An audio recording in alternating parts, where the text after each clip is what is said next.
You know that moment when you sit down in your favorite chair, try to cross your legs like you used to, and suddenly realize it's not as easy as it once was?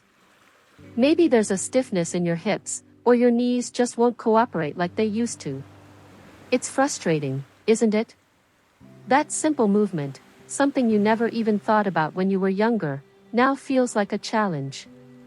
And if you've ever worried that this stiffness might be the first step toward losing your independence, well, you're not alone.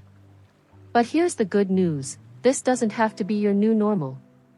In fact, that struggle to cross your legs is actually one of your body's early warning signs, a signal that if you don't take action now, you could be heading toward bigger mobility problems down the road. And I'm not just talking about needing a cane or walker.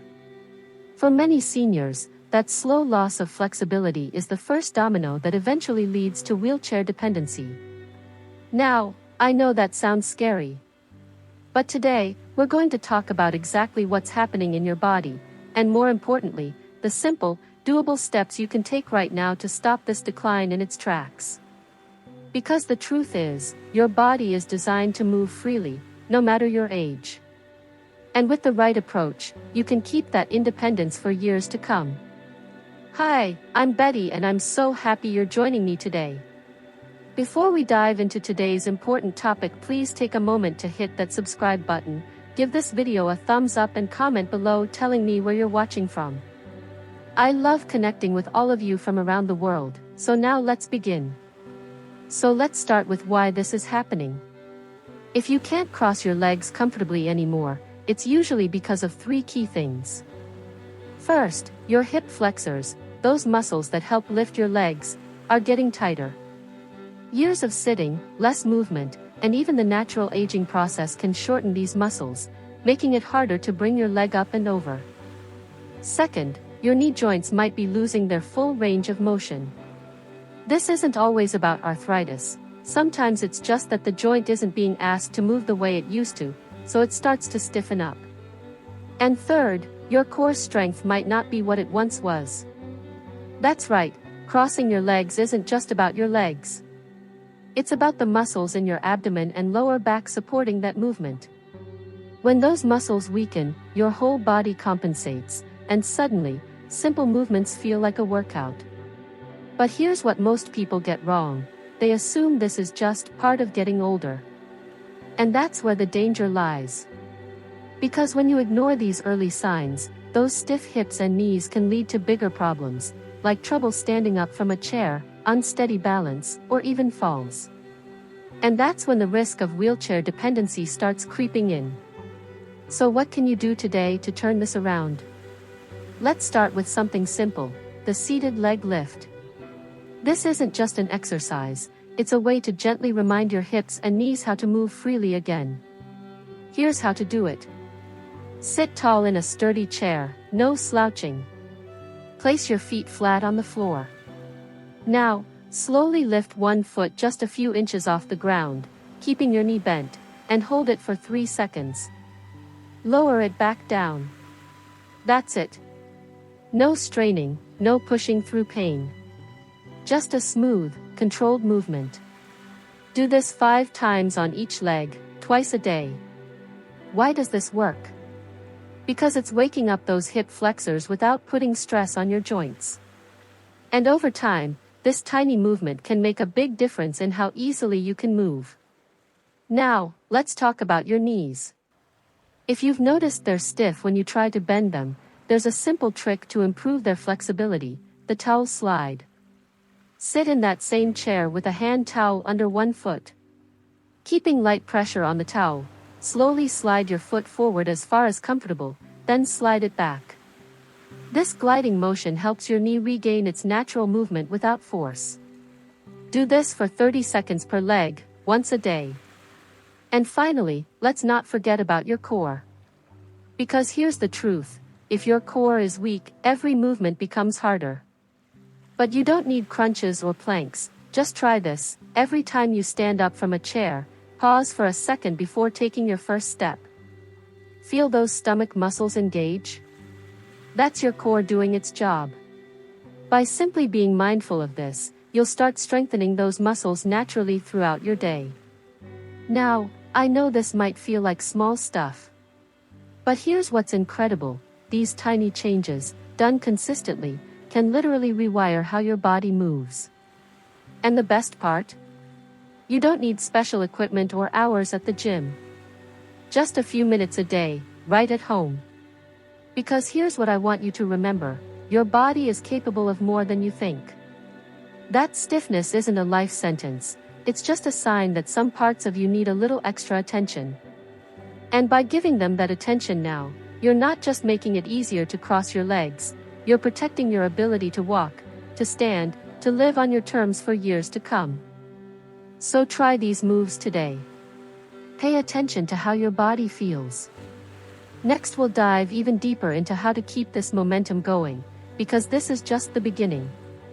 Now that you've started working with those gentle seated exercises, you might be noticing something interesting. Maybe your legs feel a little lighter when you stand up, or perhaps that stiffness in your hips isn't quite as stubborn as it was a few days ago. That's your body responding, and it's a good sign. But here's something important to understand: regaining mobility isn't just about loosening tight muscles, it's about retraining your entire body to move the way it was designed to. Think about it this way: if you've spent years sitting more and moving less, and let's be honest, most of us have, your body has essentially forgotten how to access its full range of motion. It's not that you've lost it forever, it's just been tucked away, waiting for you to rediscover it. And that's exactly what we're going to do next. One of the biggest mistakes I see seniors make when they start working on their mobility is focusing only on the stretching side of things. Yes, flexibility matters, but if you don't pair it with strength, you're only solving half the problem. Imagine a rubber band that's been left in a drawer for years. If you just stretch it, it might loosen up temporarily, but it's still weak, likely to snap or lose its elasticity again. But if you gently strengthen it while you stretch it, that's when real, lasting change happens. So let's talk about the standing march, a simple move that does both at once. Here's how it works: stand behind a sturdy chair, the back of it should be facing you, and hold on lightly for balance.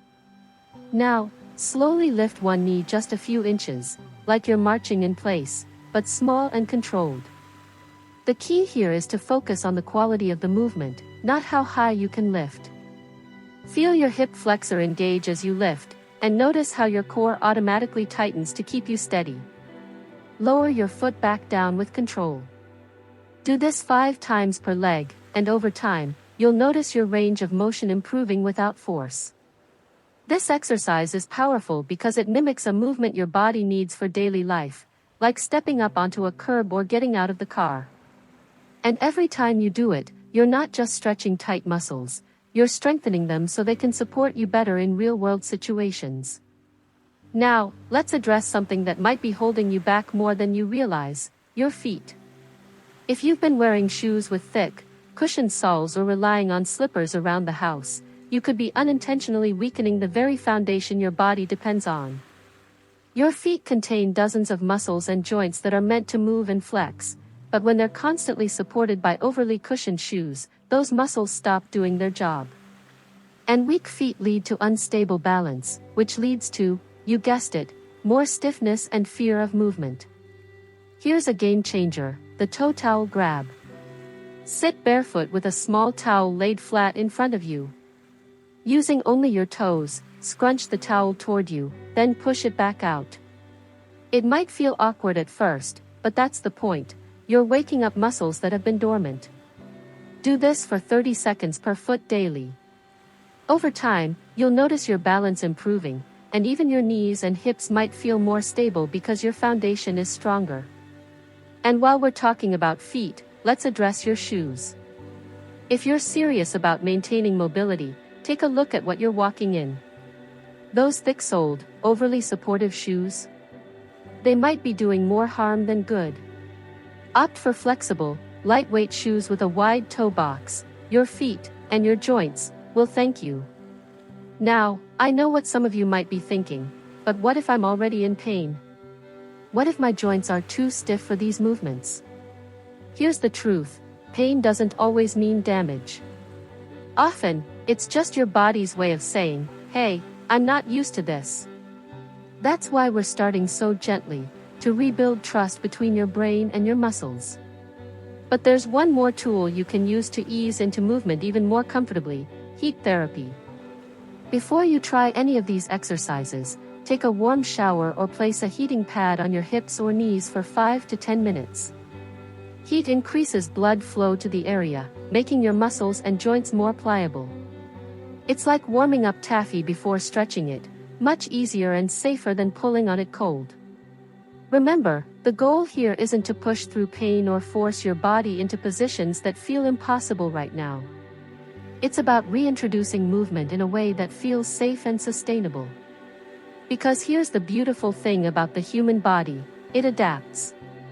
Every time you do one of these small exercises, you're sending a signal to your muscles, joints, and even your nervous system that says, we're still moving.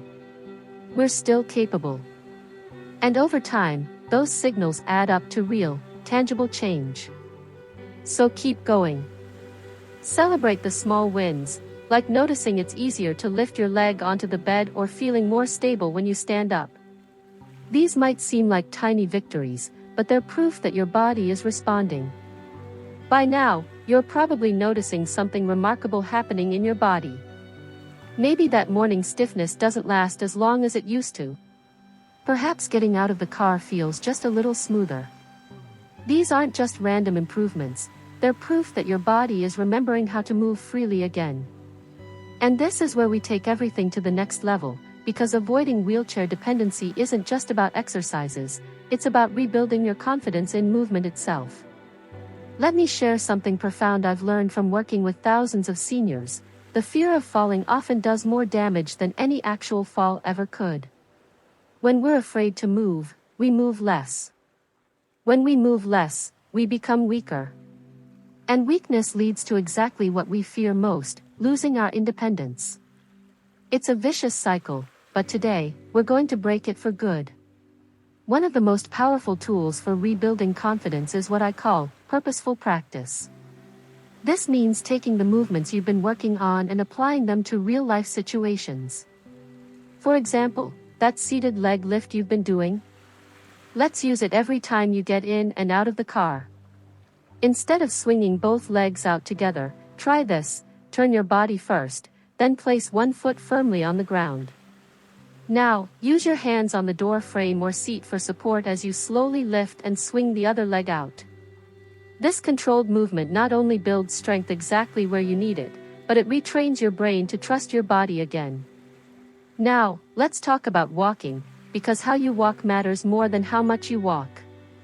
Many seniors develop what's called a protective gait, short, shuffling steps meant to prevent falls. But ironically, this actually increases your risk of tripping. Here's how to retrain your walk: stand tall, imagine a string pulling you up from the crown of your head, take slightly longer steps than feels comfortable, and focus on rolling through your foot from heel to toe. At first, this might feel strange, even scary. That's normal.